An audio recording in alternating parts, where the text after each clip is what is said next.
آج ہم آپ سے جس موضوع پہ بات کریں گے وہ مینٹل ہیلتھ کے حوالے سے ہے۔ ذہنی صحت انتہائی اہم ہے۔ اگر اس کے اثرات جسم پہ آ رہے ہیں یا آپ کی فیملی لائف پہ یا آپ کے کام پہ آ رہے ہیں تو اس پہ توجہ دینے کی ضرورت ہے، اور وہ یہ کہ اس کی وجوہات جو ہیں وہ بہت ساری ہیں، جس میں جو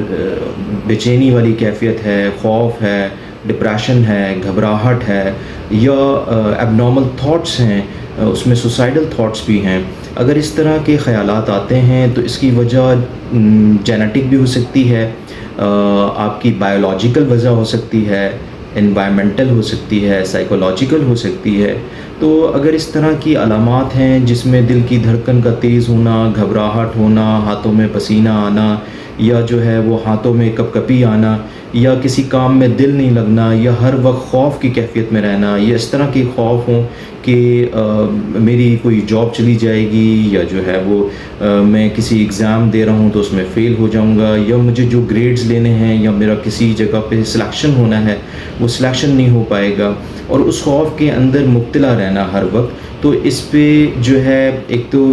جو سب سے اہم ہے وہ یہ کہ کسی پازیٹیو شخص سے بات کریں۔ نیگیٹو شخص سے بات کریں گے تو وہ آپ کو اور ڈپریس کر دے گا۔ تو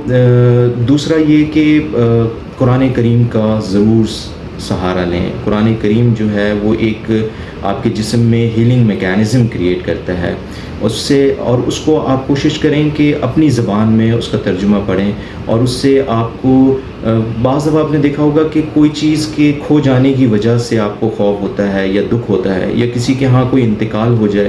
تو اس کا خوف ہوتا ہے، جبکہ اسلام میں 3 دن تک کی سو کی اجازت ہے۔ تو اگر وہ اس چیز کو سوار کر لے گا اور اللہ پہ توکل نہیں کرے گا، جب ہمارے ہاں کوئی موت ہوتی ہے تو ہمیں کیا حکم دیا ہے؟ اِنَّ لِلَّهِ وَإِنَّا إِلَيْهِ راجعون، یعنی ہم سب کو اللہ کی طرف جانا ہے، ٹھیک ہے، اللہ سے ملاقات ہونی ہے۔ تو بعض لوگوں کو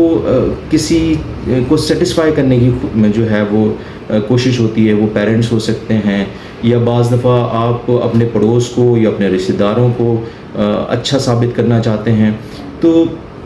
اگر آپ فوکس ہوں اور آپ یہ جانیں کہ یہ دنیا کی زندگی عارضی ہے اور ہمیں اللہ سے ملاقات کرنی ہے، تو آپ کی بہت ساری بے چینی، پریشانی جو ہے وہ دور ہو جائے گی۔ لیکن اگر آپ کنٹینیوسلی اس مسئلے میں مبتلا ہیں تو آپ کو اپنے معالج سے یا کلینکل سائیکالوجسٹ سے، کلینکل سائیکیٹرسٹ سے ضرور بات کرنی چاہیے۔ اس بات کرنے سے ایک تو یہ کہ وہ آپ کی جو برین میں کنیکشنز ڈیولپ ہو جاتے ہیں ان کو ٹھیک کرنے میں آپ کی کاؤنسلنگ کرتے ہیں۔ یہ مقصد بالکل نہیں ہوتا ہے کہ آپ اگر کلینکل سائیکالوجسٹ کے پاس یا سائیکیٹرسٹ کے پاس گئے تو آپ نفسیاتی ہیں۔ اگر ایک کیفیت مسلسل طاری رہے گی تو وہ آپ کی جسم کی صلاحیتوں کو متاثر کرے گی۔ بعض دفعہ ایسا ہوتا ہے کہ جسم میں ہارمونل چینجز ہو رہے ہوتے ہیں، وہ تھائرائڈ سے ریلیٹڈ ڈس آرڈر ہو جس میں تھائرائڈ کے فنکشن ٹھیک نہیں ہو، تو اس کو ایویلیویٹ کرنا ضروری ہوتا ہے۔ اسی طرح دماغ میں سے نکلنے والے نیورو کیمیکلز اگر امبیلنس ہوتے ہیں تب بھی ایسا ہوتا ہے، جس کا ایگزامینیشن کے بعد، کلینکل معائنے کے بعد ہی معلوم ہو سکتا ہے، اور کچھ دوائیں دے کے اس کو ٹھیک بھی کیا جا سکتا ہے کاؤنسلنگ کے ذریعے، اور جو ہے وہ میڈیسن کے ذریعے، اور اس کے اندر اور بھی بہت ساری انٹروینشنز ہیں جو کہ مریض سے بات کرنے کے بعد، اس کی کلینکل ایگزامینیشن کے بعد، ضرورت کے ساتھ ٹیسٹ اگر ضرورت پڑتا ہے جس میں تھائرائڈ کی فنکشنز ہیں یا ہارمونلز لیول دیکھے جاتے ہیں، تو اس کے بعد اس کا علاج کیا جاتا ہے۔ اور قرآن اس کا بیسٹ ہیلنگ میکینزم ہے۔ ضرور اس کو اپنی زبان میں پڑھیں اور